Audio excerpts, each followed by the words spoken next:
Hey everybody, my name is Adam. I'm an astrologist, a tarotist, a healer, a teacher, and an artist. I have an interesting topic for you guys today. We are going to check which zodiac signs are the most compatible. We are going to go through the 6 most compatible zodiac sign pairings. We will talk about such pairings that complete each other like the yin and the yang, like two pieces of a puzzle, creating perfect harmony, unity, and wholeness.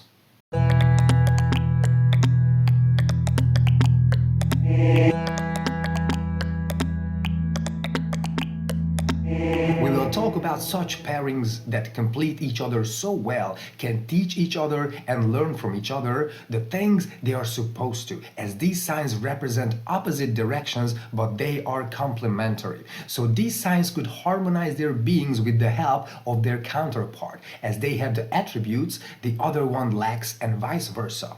That's how they can fully complete each other.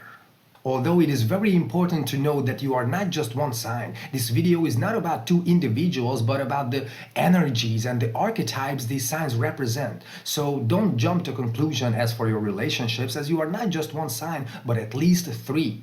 First and foremost, you are your ascendant or rising sign and your sun and your moon sign. In synastry, for example, we have to check these 3 and the Mercury, Venus and Mars signs too in addition. I made a video about your big 3 earlier, your rising or ascendant, sun and moon sign. In case you guys want to check it out, I put the link to this video below here down in the video description. So if you want to know how compatible you are with somebody, check the aforementioned 6 signs. And then let's see these 6 pairings. Our first pairing is Aries and Libra. These two signs go so well together as we are talking about a fire and an air sign. And we know that the air feeds the fire. They need each other. Both signs are positive or active. They're both cardinals, so they are both dynamic, entrepreneur type of people and lively and vigorous. And the reason why they go so well together is because Aries represents the self, our will, being assertive, decisive. An Aries native will go after their goals, while Libra is the complete opposite. So Libra can learn from an Aries how to be more assertive, how to stand up for themselves, how to put their own interest first when it's necessary, and how to make more impulsive decisions. While at the same time, Aries can learn from Libra how to be more thoughtful, more diplomatic, less hot-headed, how to strive for harmony and take others' opinions and feelings into consideration before acting. They both have what the other one lacks. Therefore, they make a great and complete team. They cover both sides of the story. Our second pairing is Taurus and Scorpio. We are talking about an earth and a water sign, and we know that earth needs water to be fertile, right? To grow crops, so they need each other. Both are fixed signs, so they are patient, persistent, and loyal. These are important values, and they can provide each other this very easily. Taurus is the sign of materialism, the physical world, money, wealth. The sign is about conserving what we have. On the flip side, Scorpio represents the occult, the world beyond our physical world, or we could say below our physical world even, the intangible, the deep and profound transformation and letting go. Taurus can learn how to let go of materialism a bit, how to see beyond what our eyes can see, how to detach a bit from the physical and dive into the non-material. As well as a Scorpio can teach a Taurus how to let things go, how to embrace changes, transformation, let go of old patterns, habits, things, or even people in order to evolve. And at the same time, a Taurus can teach a Scorpio how to be more grounded, how to enjoy the physical joys life has to offer, how to keep certain things or people in our lives instead of letting all of them go. Also, how to be more grounded, leveled, instead of being too extreme, too radical, too rhapsodic, and vice versa. Taurus can learn from a Scorpio how to live and experience highs and lows instead of being stagnant all the time. The next pairing is Gemini and Sagittarius. Again, an air sign and a fire sign, air feeding the fire, right? Both are mutable, so they are both flexible, adaptable, they like variety, they are more easygoing and spontaneous, fun-loving and youthful. A Gemini is focused on their close environment. They have a linear logic. They prefer reasoning, logic, proof, information, tangible, practical knowledge, different pieces of information from different areas. While Sagittarius stands for universal philosophy, universal thinking, faith, morals, religion, and Sagittarius always focuses on the bigger picture. And obviously, there is no proof or logic in philosophy, in our faith, in our belief, right? So a Gemini can learn from a Sagittarius how to focus on and see the bigger picture, how to gain synthesized knowledge, a united knowledge consisting of all those different pieces of information from different places, how to put it all together. Gemini can learn how to believe in something bigger, how to elevate their intellect and mind to a less physical level, how to see farther than their close environment. While Sagittarius can learn from a Gemini how to focus on the smaller steps leading to a bigger thing, how to apply some reasoning, facts and logic where faith and philosophy might fail. So Gemini can bring Sagittarius a bit closer to the ground so they won't be too much of an idealist, but a bit more realistic. Our fourth pairing is Cancer and Capricorn. Again, we have a water and an earth sign. These elements need and support each other, right? Both are cardinal signs, so they both have a strong will, they both have goals, they want to accomplish things, right?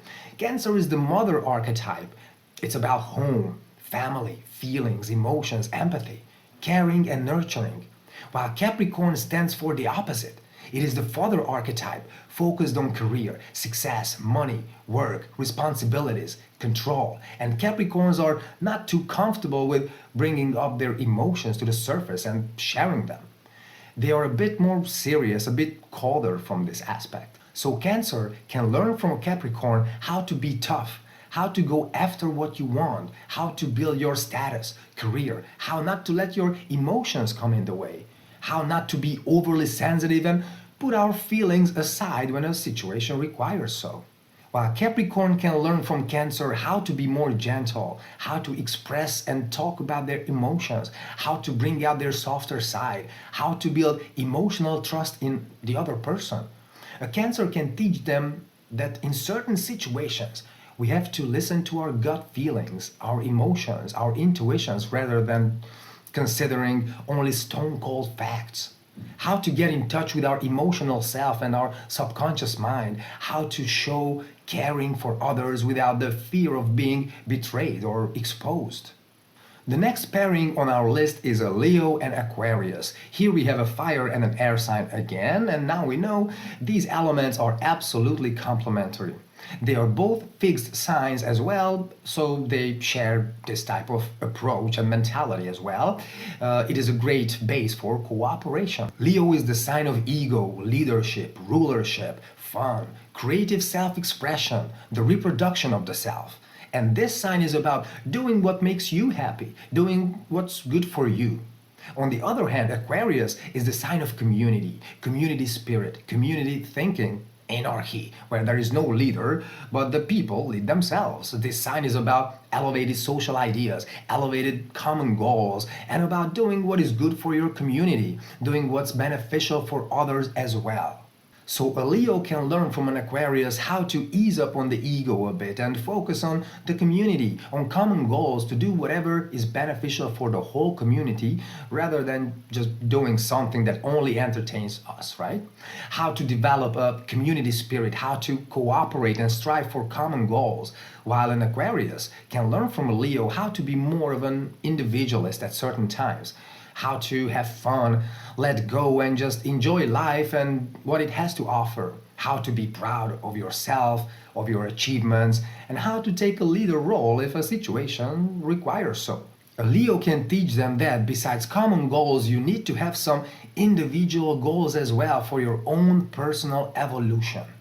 And the last pairing would be Virgo and Pisces, an earth and a water sign. We know that these elements are totally complementary, supporting each other in nature.